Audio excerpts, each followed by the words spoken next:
Happy Wednesday. I hope you're having a good day. So for this week's coaching talk, I'm going to talk about why the scale doesn't tell the whole story. I think this is something that I have walked almost every single client I've ever had through, and it's because it's a real thing and we tie so much of our success to what the scale says.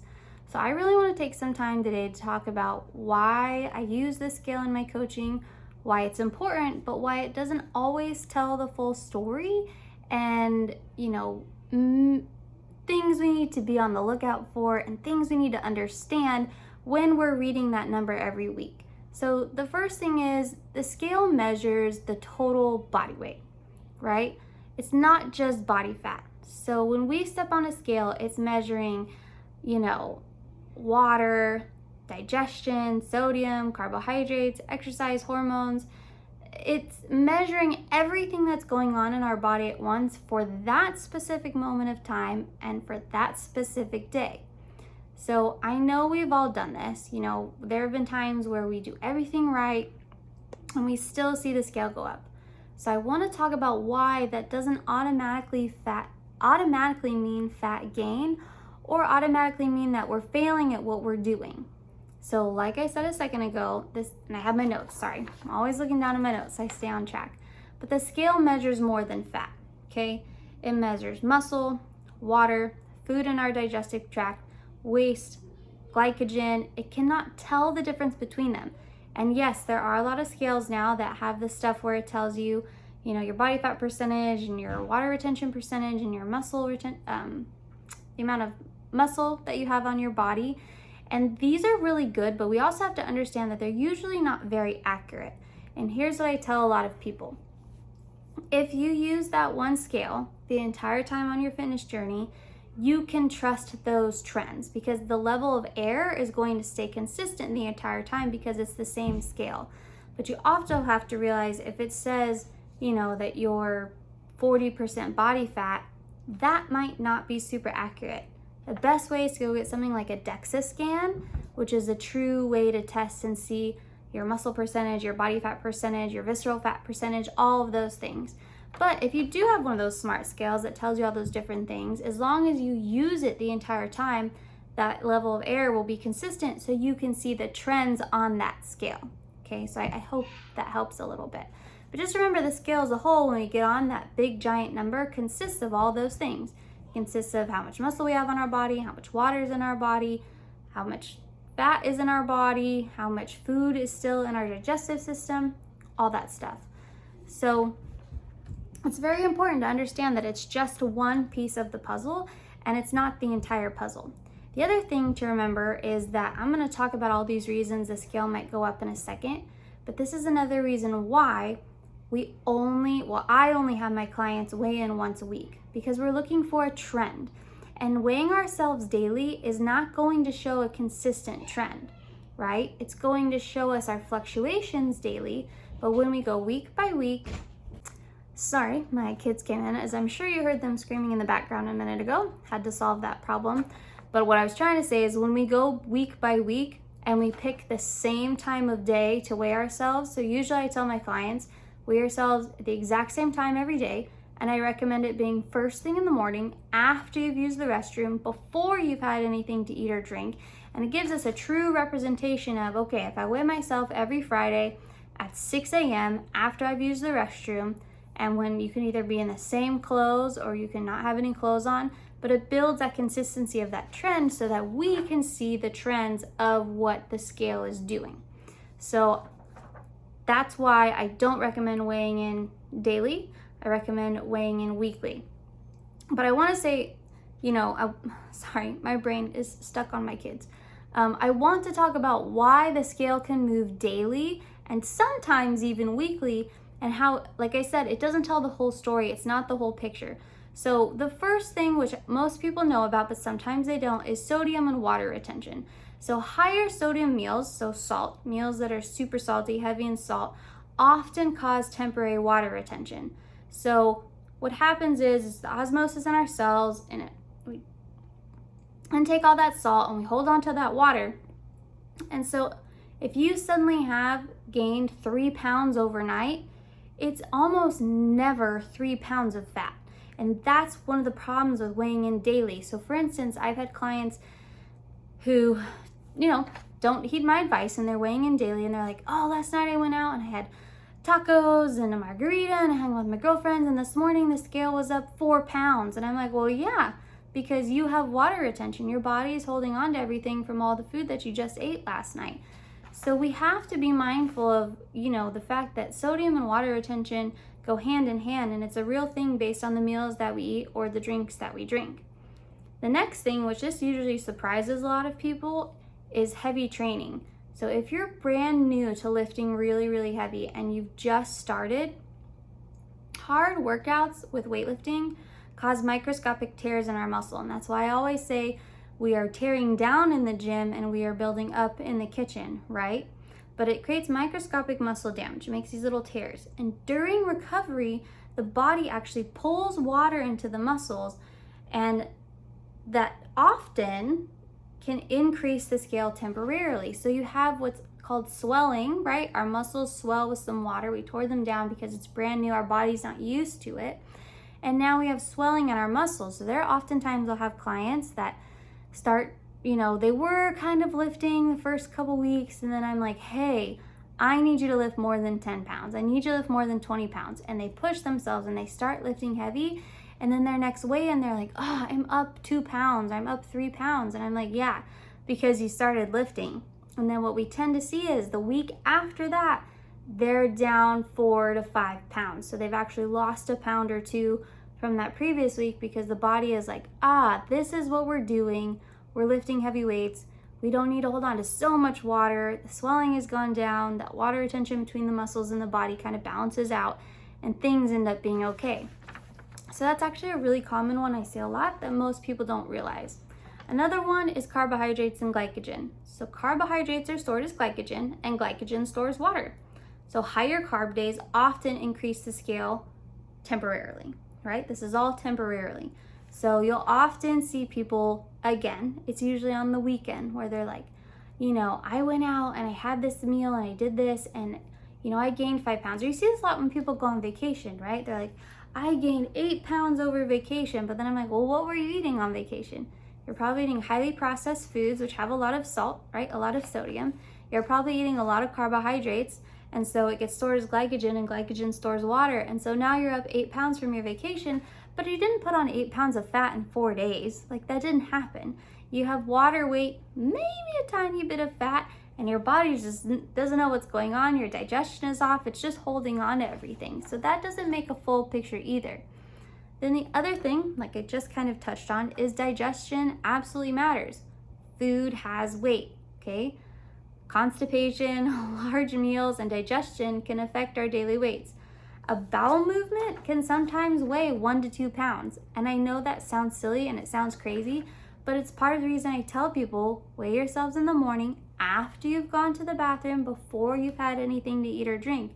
Because dead serious, there have been people that were like, I weighed this much, I used the restroom, and then I was 2 pounds lighter. And that's normal. That's a normal part of life. Sometimes you have a big bowel movement, or there's just a lot sitting in your GI tract and it needs to come out and you've lost weight. And this is why I tell people I'm not concerned with 1 to 5 pound fluctuations in a week. I'm concerned when we start seeing you gain 2 pounds this week, you gained 1 pound the next week, you gained another pound this week, we gained 2.5 pounds this week, and we start to see that trend go up. What I'm not concerned about is when it's this week it went up 2 pounds, this week it went down 3 pounds. Well, that equals a negative pound. So overall, we're down a pound, right? That's still a downward trend. Oh, next week it went up 1 pound. All right, we're kind of evening out. Oh, now I'm down 2 pounds. Okay, we're back in that negative. In total, you're down a pound, right? So it's keeping track of that trend and seeing what are the numbers actually doing. And sometimes it stays the same. Sometimes it jumps up and down. And that's just part of life. It's just a part of the story for the whole thing.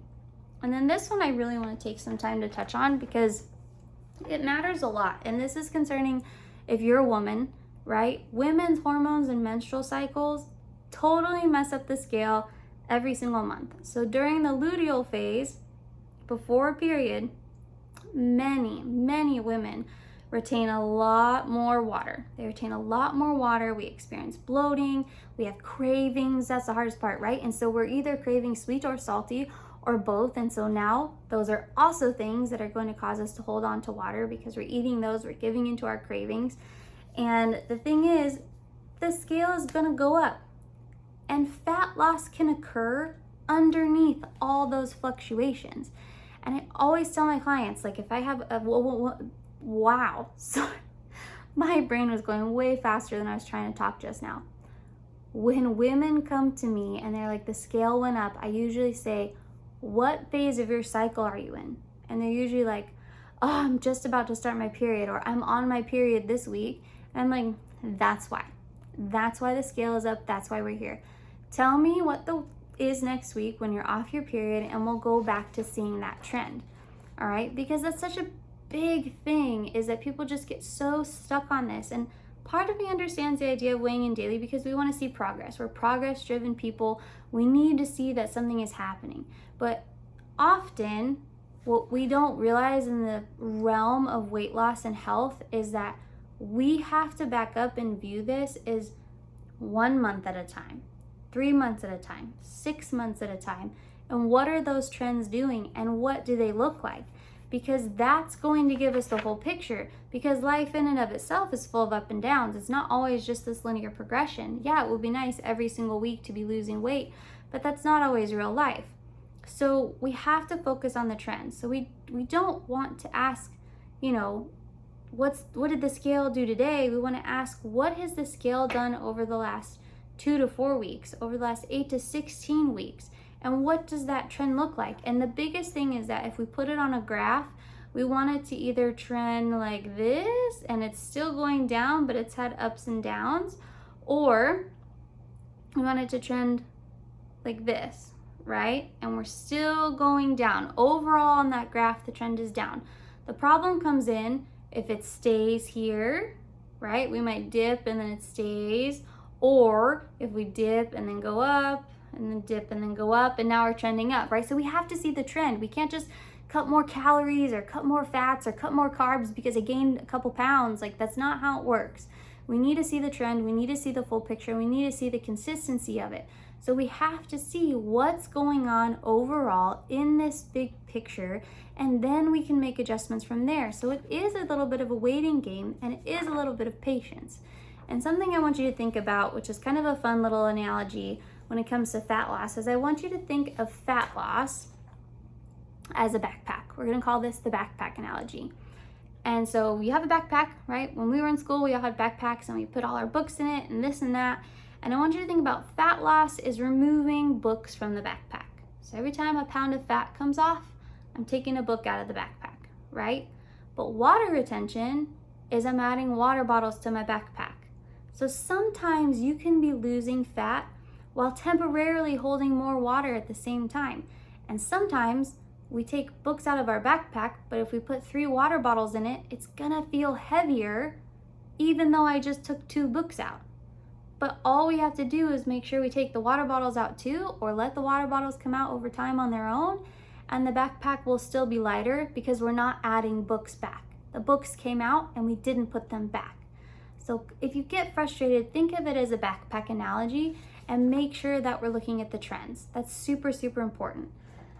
So this is not maybe revolutionary information, but this is just something I think is important, especially for people who have a lot of weight to lose, because it is going to trend, it is going to be up and down, and I should say it's important for people, let me back up, who don't have a ton of weight to lose, because you're gonna see those fluctuations a little bit more. If you have 50, 100 pounds to lose, usually it's pretty easy to just hit a downward trend for a while. But when you're at your last 20, 30 pounds, especially those last like 10 pounds, it's going to be an up and down thing, and we have to watch the trends overall. So remember, the scale is just a tool. It's not a report card, and it's just one of the many tools. And this is why I say, if you have a good coach or you're doing this by yourself, we need to use all the tools that are in our disposal. We need to use the scale, we need to use pictures, we need to use measurements. These 3 things together will give us a cohesive understanding of what is going on over time in our trends. There are lots of people that I see who have maybe only lost 5 pounds, but when you look at their before and after pictures, it's shocking. Their muscle tone has increased. You can see that there's inches off their arms and their waist, which again, measurements come into play there. They feel better, their clothes fit better, and those are also measurements, right? Like, how do you feel? Do you have more energy? Are you less tired? Are you lifting more weight? Do you feel stronger? Are your clothes falling off? Are they not as tight as they used to be? Those are also part of the picture. It's not just the scale. So don't ever just sit there and tie all of your success to one piece of equipment that measures more than just fat loss, right? If there was a piece of equipment that just solely measured fat loss and nothing else, and we could do that every single week, then maybe we could put all our cards in that basket, but we don't have that right now, right? What we have is a total picture of everything, and that is what matters the most, because maybe there's a couple weeks where you don't lose fat, but you're getting stronger, you're lifting heavier, you're feeling better, you're having more energy, and then you know what? A book comes out of the backpack next week. And then we wait a little bit, and we keep being consistent, we keep putting in the time and the energy. And then 2 weeks later, 2 books come out of the backpack, but we put 1 water bottle in because it's that time of the month, right? And so you see it's this constant balance, but if we keep at it and we keep going, I promise you eventually you will get all the books out of the backpack that you want. But it just takes time and energy and consistency and all those good things. So I hope this was helpful for you. I hope it makes sense. And if you have any questions, you can absolutely put them down in the comments. If you're one of my clients, you can message me directly. But just remember, the scale does not tell the whole story.